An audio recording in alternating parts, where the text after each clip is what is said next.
Mesdames, Messieurs, les présidents et membres de Parlement, chers participants, je voudrais commencer par remercier les organisateurs de la Douma d'État pour nous avoir invités à prendre la parole et à exprimer aujourd'hui mon point de vue et celui des populations africaines qui se reconnaissent dans le combat que nous menons. Lors de cette conférence qui se penche sur le néocolonialisme occidental et la façon dont on peut prévenir une répétition à l'infini de l'histoire. Dans ce cadre, j'ai choisi aujourd'hui de vous parler de l'absolue nécessité de lutter contre la falsification de l'histoire, notamment dans le précaré français, qui entretient un narratif mensonger, que je dénonçais déjà lors du premier sommet Russie-Afrique en octobre 2019 à Sochi, et qui m'a valu quelques menus problèmes, comme certains d'entre vous le savent peut-être.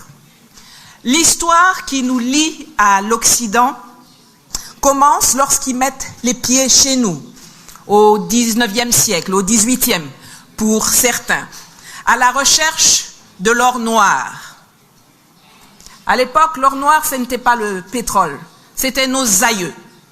C'était cette main-d'œuvre qu'ils ont transformée en esclaves pour aller travailler chez eux et les enrichir.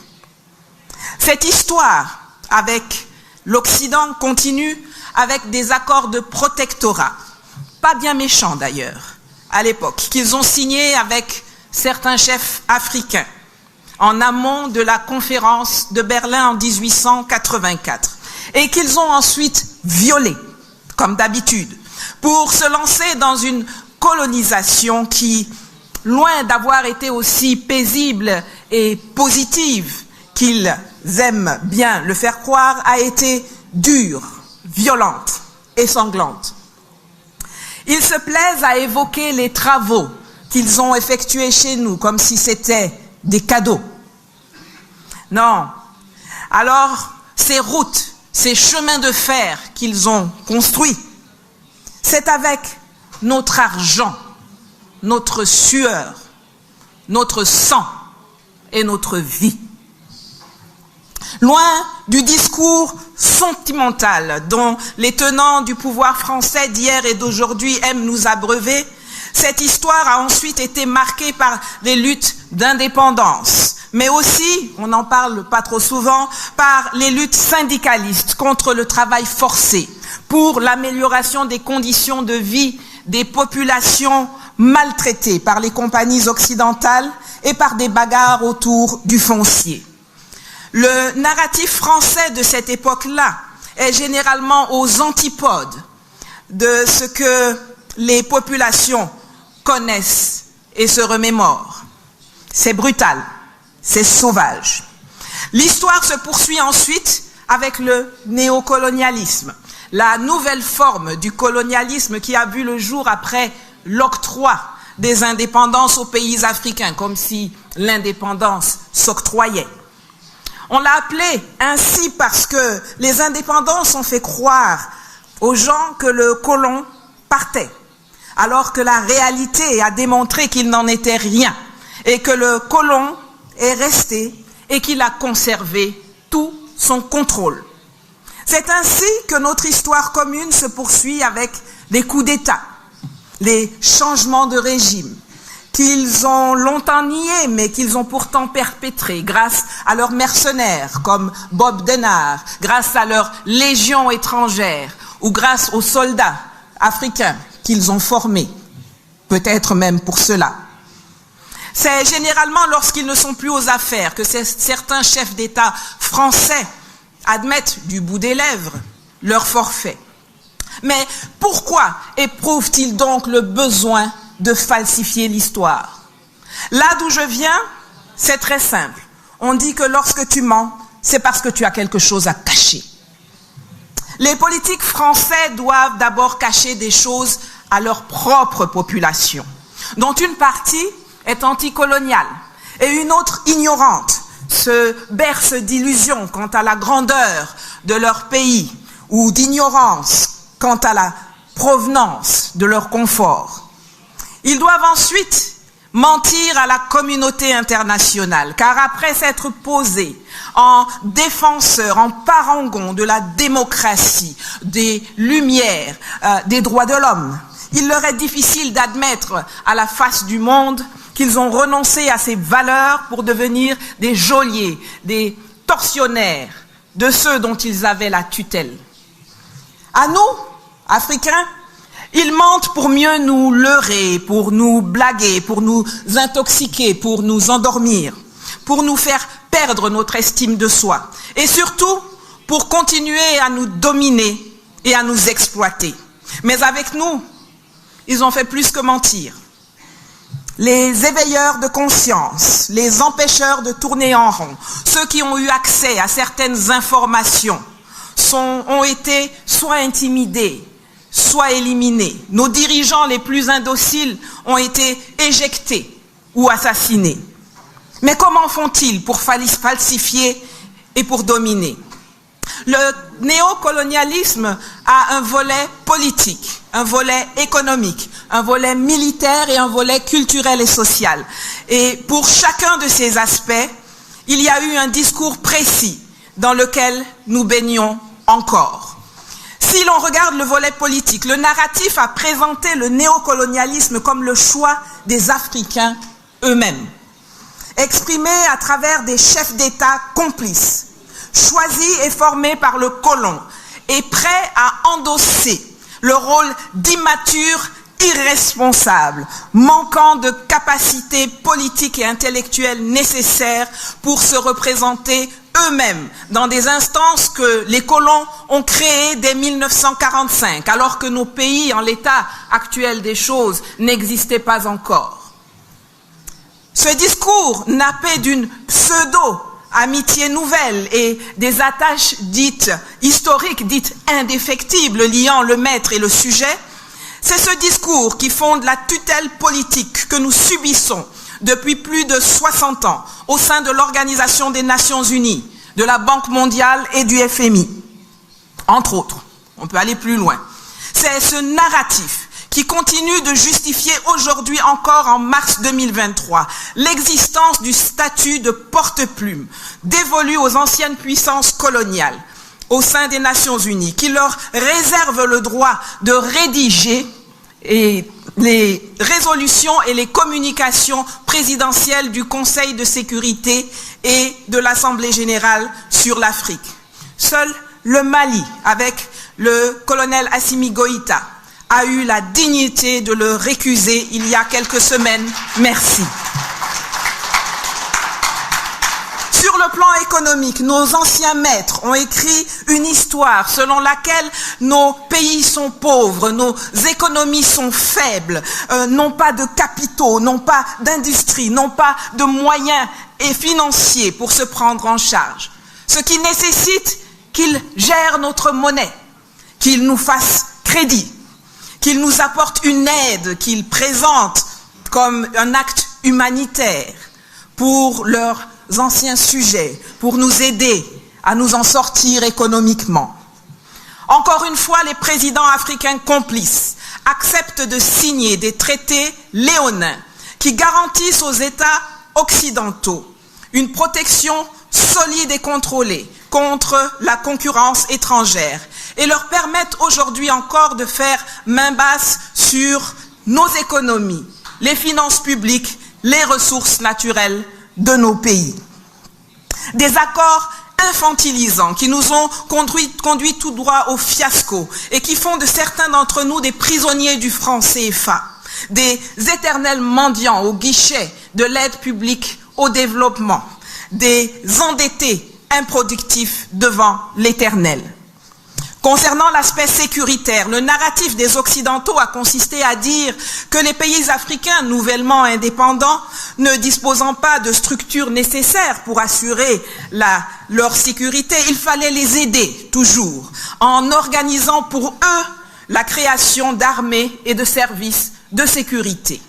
Dans le contexte de la guerre froide dont on a parlé précédemment, caractérisée par les luttes d'influence entre les blocs communistes et capitalistes, les anciens nouveaux maîtres ont mis en avant cette incapacité des Africains à se protéger eux-mêmes pour justifier l'installation permanente de leurs bases militaires sur notre sol. Les contrats de formation et d'entraînement militaire avec leurs services, les contrats d'achat de matériel militaire conclus avec leurs entreprises ou par leur entremise. La falsification de l'histoire se prolonge enfin dans le domaine culturel et social. Pour bien tenir tout ce que je viens d'évoquer en harmonie et montrer que la culture de l'ancien colonisé est exactement celle qu'a voulu la puissance coloniale, on a créé le monde de la francophonie et du Commonwealth, qui ont réussi à transformer la culture en un instrument de pression politique, commerciale, en instrument d'intoxication des masses africaines du précaré, à travers les programmes éducatifs, les programmes scolaires, les programmes universitaires, les maisons d'édition, les arts, le sport, la culture et les médias, pilotés par la capitale de l'ancienne puissance coloniale. L'information n'est crédible, n'a de sens et ne doit être prise en compte par la communauté internationale que lorsqu'elle est validée par les organes de presse de la puissance coloniale. Et c'est ainsi qu'on voit nos présidents, nos ministres, nos députés, nos intellectuels se précipiter fièrement à longueur de journée pour donner à RFI, France 24, TV5, l'AFP, Vieille Afrique, enfin ça s'appelle Jeune Afrique je crois, des interviews et des opinions qu'ils dénient à leurs propres médias et participer ainsi activement au maintien de la fumisterie coloniale. Heureusement, l'Internet nous permet aujourd'hui de corriger cela. Et une vidéo, un tweet, une conférence, un live de Kémy Séba ou de moi a plus d'audience et plus de résonance que n'importe quelle émission de médias france-africains. Évitez donc d'aller à Paris. Que faut-il donc faire pour mettre un terme à cette falsification qui permet la pérennisation du néocolonialisme occidental? Les accords léonins signés par nos chefs d'État africains complices qui s'empressent de punir ceux qui en dénoncent les effets. Kémy a été chassé du Sénégal parce qu'il a déchiré un billet de 5 000 francs CFA. J'ai été chassé de Côte d'Ivoire parce que en 2019 à Sochi, j'ai dénoncé la structure du néocolonialisme français et son narratif mensonger. Les manuels scolaires, la culture, les musées, les médias sont les moyens visibles qui sont utilisés pour falsifier l'histoire et nous maintenir dans l'escarcelle du néocolonialisme occidental. Mais il y a toute une partie invisible, toute une partie qui se traduit par la dissimulation des archives et le soft power utilisé dans les coulisses des institutions, des événements, des conférences internationales auxquelles l'Afrique n'a pas accès. Quand les Français marchent la nuit dans les couloirs pour aller dire à leurs partenaires internationaux ce qu'ils ont le droit de faire ou non en Afrique, ce continent qu'ils continuent de considérer comme leur propriété et dont ils ont besoin pour survivre, ne serait-ce que en tant que puissance moyenne. C'est pourquoi je m'adresse à présent directement aux amis russes dans la salle. Ouvrez vos archives. Donnez-nous les preuves que vous détenez de ces agissements. Maintenant que vous voyez leur méthode et que vous en faites aussi les frais aujourd'hui. Avec la réécriture de l'histoire, de la contribution de la Russie à la marche du monde et au bien-être occidental, vous comprenez, j'en suis sûr, nos besoins, mieux que jamais. Vous étiez à Berlin en 1884, nous n'y étions pas. Vous étiez à Yalta, nous n'y étions pas. Vous étiez là en 1960, nous n'y étions pas. Partagez-nous vos informations et vos archives pour nous aider à déconstruire efficacement, scientifiquement, la falsification de l'histoire qui fait le lit du néocolonialisme. Quant à vous, mes frères et sœurs parlementaires africains, j'ai aussi quelque chose à vous dire pour conclure. Tous les jours, au péril de notre vie et de notre confort, nous faisons notre part pour déconstruire le carcan mis en place pour nous maintenir dans l'asservissement. Je vous demande, en rentrant chez vous, de faire votre part pour virer le geôlier et pour briser les chaînes de la tutelle encombrante, hégémonique, peu rassurante et appauvrissante qui nous empêche d'évoluer et de devenir des hommes dignes et libres et prospères au sein de nations africaines unies et apaisées. Certains d'entre vous le font déjà. Après avoir été élu à la tête de l'Assemblée nationale de Côte d'Ivoire en 2001, le professeur Mamadou Koulibaly a fait ce qu'aucun président de l'Assemblée nationale n'avait osé faire auparavant. Il a fait sortir des archives de l'Assemblée nationale les accords léonins qui avaient été passés pour maintenir les pays africains sous la domination de la France. Et il les a publiés intégralement dans un ouvrage intitulé « Les servitudes du pacte colonial ». Pratiquez la transparence. Vous êtes les représentants du peuple.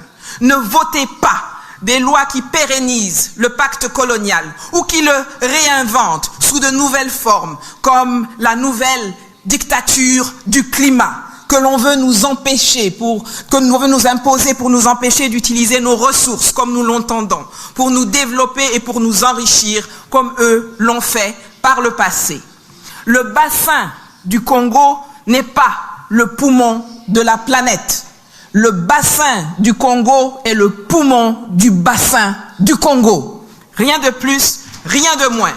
Et il revient exclusivement aux pays de la zone de décider en toute souveraineté et en toute lucidité ce qu'ils veulent faire de leurs forêts, de leurs terres, de leur faune, de leur flore et de leur sous-sol.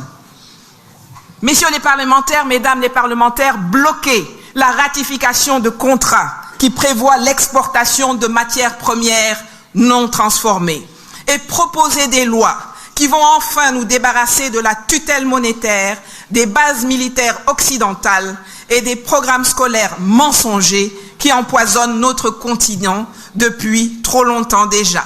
Nous avons assez perdu de temps depuis 60 ans.